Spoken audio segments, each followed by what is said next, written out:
আজকের রেসিপি মুরগ টিক্কা ফ্রাই। এই মুরগ টিক্কা ফ্রাই কীভাবে বানানো যায় তাই দেখে নিই।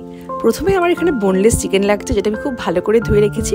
তার মধ্যে দিয়ে দেবো একটা গোটা পাতিলেবুর রস, তারপরে দিয়ে দেবো ধনেপাতা কাঁচা লঙ্কা বাটা বেশ খানিকটা।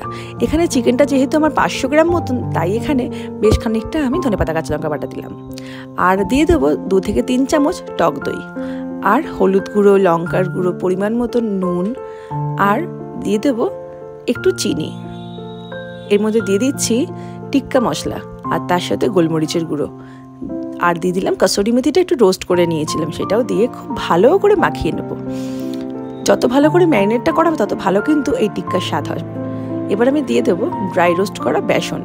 এখানে আমি 2 চামচ মতন বেসন দিলাম, আর দিয়ে দেবো বেশ খানিকটা সর্ষের তেল। আর একটু মাখিয়ে নিয়ে নাড়াচাড়া করে নিয়ে আমি দিয়ে দেবো এখানে কাশ্মীরি লঙ্কার গুঁড়ো।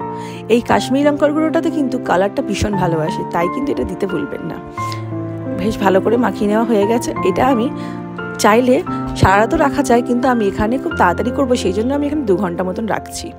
এবার প্যানের মধ্যে একটুখানি তেল আর বাটার গরম করে ম্যারিনেট করা চিকেনটা একটা একটা করে বিছিয়ে দেবো, সুন্দর করে দিয়ে দেবো, যাতে প্রত্যেকটা টিক্কা একে অপরের সাথে নাও লেগে যায়, আর সুন্দরভাবে যেন ফ্রাইও হয়।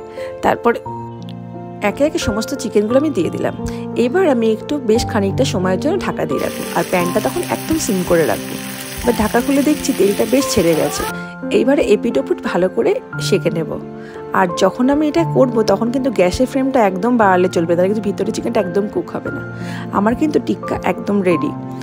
আমি একটু খুন্তির সাহায্যে দেখলাম, তো চিকেন কিন্তু মোটামুটি আমার প্রায় হয়ে গেছে। এইবার যেটা করব সেটা হচ্ছে এই টিক্কাটা শুধু শুধু খাবো না, আজকে টিক্কাটা একটু ফ্রাই করে নেব। তার জন্য প্যানের মধ্যে আর একটু পরিমাণ বাটার দিয়ে দেবো। বাটারটা যখন গলে যাবে তখন আমি লম্বা লম্বা করে কেটে রাখা পেঁয়াজ, ক্যাপসিকাম দিয়ে আর চেরা কাঁচা লঙ্কা দিয়ে একটু ফ্রাই করে নেব। হালকা ফ্রাই করে নিয়ে আমি এখানে দিয়ে দেবো টমেটো কুচি। টমেটো কুচি দিয়ে আমি এখানে দিয়ে দেবো পরিমাণ মতো নুন, চিনি, সামান্য চিনি আর নুন দিয়ে দিলাম। পরিমাণটা বুঝে দিতে হবে, কারণ অলরেডি টিক্কাতে খুব সুন্দর করে দেওয়া আছে। আর একটু সামান্য গোলমরিচের গুঁড়োও দিলাম। বেশ নাড়িয়ে চাড়িয়ে নিলাম, আর যেবার টিক্কাটা তৈরি করে রেখেছি সেই টিক্কাগুলো দিয়ে দেবো।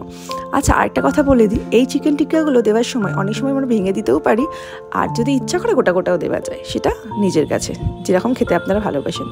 তো আমার কিন্তু মুগ টিক্কা একদম রেডি। তো এই মুগ টিক্কাটা কেমন লাগলো আমাকে কিন্তু রেসিপিটা অবশ্যই কমেন্টে জানাবেন, আপনারা বাড়িতে ট্রাই করবেন। আর ভালো লাগলে অবশ্যই চ্যানেলটাকে শেয়ার করবেন। যদি আমার পেজ থেকে দেখে থাকেন তাহলে পেজটাকে ফলো করতে ভুলবেন না। নতুন ভিডিও নিয়ে খুব তাড়াতাড়ি দেখা হচ্ছে। ভালো সুস্থ থাকবেন, টাটা।